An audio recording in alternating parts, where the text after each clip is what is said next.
Good afternoon.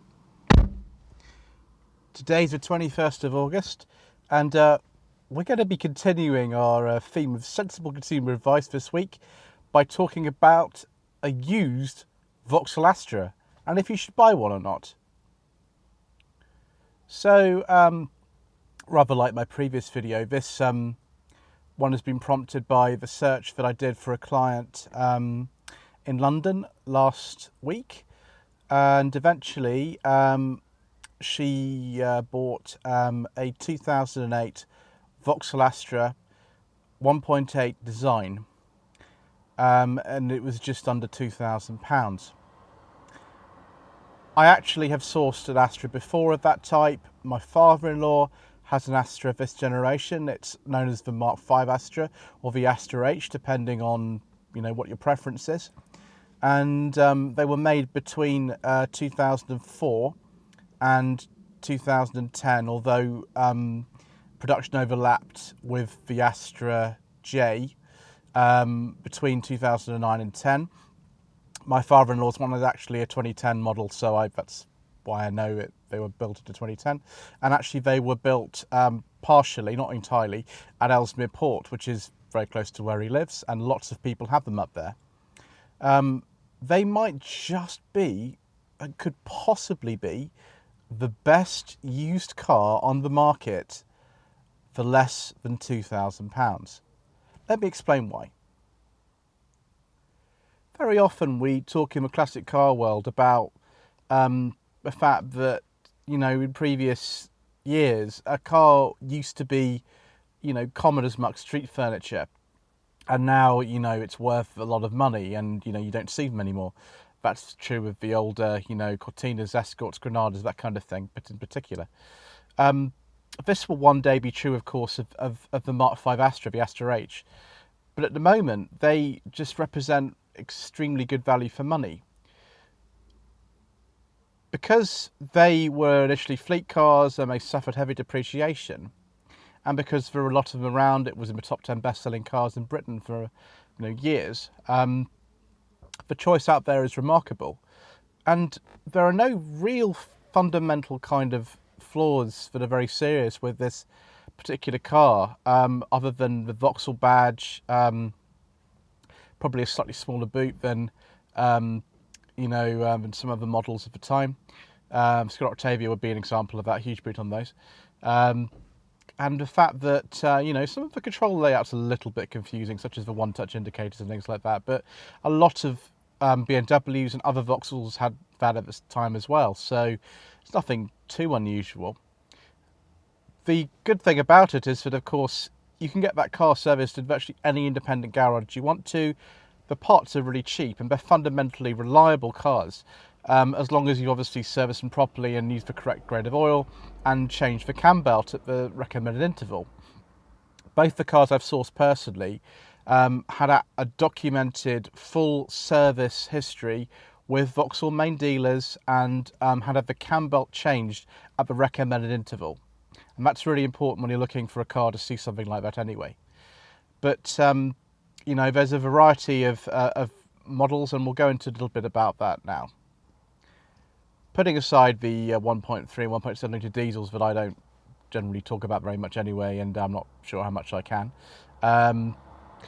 We've got 1.4, 1.6 and 1.8 litre normally aspirated petrols.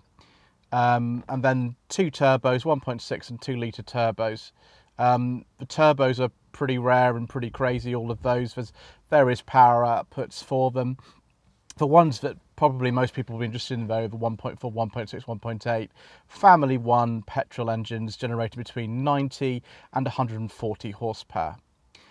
The one particularly that I sourced recently was a 1.8, which was the later 1.8 because the power output was increased in about 2007. So this is 140 horsepower. That's more than you need, really. The design specification, which is this one, is towards the top end of the range, although the trim levels in an Astra is so confusing. There's loads of them, and they all seem to overlap a bit. My father-in-law's one is a Life. It's a 1.4 Life. That has a good level of specification, air conditioning, alloy wheels, and for some reason automatic headlights. I'm not quite sure why, but they're there. You definitely want to go for that's sort of minimum you want to go for, and the 1.4 is, I'd say, more suitable for people driving in town who don't do a lot of motorway work, and my father-in-law doesn't tend to do too much of that, but he does come down and see us sometimes in Eastleigh, which is about a 4 to 4.5 hour drive, so he's done it before in that car and it's been fine. In terms of economy, it's probably around 40, 45 if you treat it gently. 1.6 is a very good all-rounder. Sourced one of those last year. As I said, 2 owners from new, full main dealer service history all the way through with cambelt change. Only 68,000 miles. The 1.8 that I got last week was 72. That has between 105 and 113 horsepower, depending on the year. That's probably going to be enough for most people, probably late 30s MPG. If you treat it quite gently. 1.8 won't be as good as that, it'll be slightly less, but you do get a lot more power. I mean, there's even more if you want to go crazy and go for the turbos, but 1.6 or possibly the 1.8 will be adequate, I think, for most people. The thing about these cars is they're not enthusiast cars. Possibly the VXR is, which is the most powerful one of all. But the rest of them just aren't. I mean, you can get other versions such as a 3-door like a coupe. It's not badged as a coupe, it's called a sport hatch. You can get an estate, which is really practical, and also you can get a cabriolet, or rather a twin top, which has a metal folding roof, which is quite interesting. You can get those for a nice one, about £1,500. Price-wise, for the standard variants, 1.6, 1.8, that kind of thing, looking between anywhere between £1,000 and £2,000 for a good one. You can get, rough ones for between 500 and 1,000, but of course, I always recommend to buy the best car that you can. And I think most of them will be Euro 4 petrols, if you look at the petrols, which will mean they're compliant with the ultra-low emission zone. Certainly the ones that I sourced, which are a 2006 1.6 and a 2008 1.8, were compliant with that, which is great. You don't need to go to a Vauxhall dealer to have anything done, unless you really want to. So, yes, I mean, there's so much to like about these cars. There is enough room for 4 people.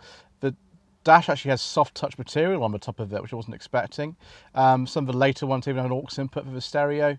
The equipment level is all right. It's not revolutionary or anything, but you don't expect that for a car of that age. So yes, I think honestly these are really good choice of car. If you can find a well-maintained one, well looked after, a low number of owners, that will go on for years, I should think, and not cost a lot to run. So yes, more sensible consumer advice. I do hope you found that video to be of interest. Please don't forget to subscribe to the channel if you haven't already done so. Don't forget to leave a comment below and to like this video. My website is www.lloydvehicleconsulting.co.uk. If you wish for me to source a car for you, then you can go on there and I've got a contact tab on the front page, and you can get in touch with me directly. I'm very happy to do that. And also I've got a Facebook page. It's facebook.com/Lloyd Vehicle Consulting. Thank you ever so much indeed again for watching.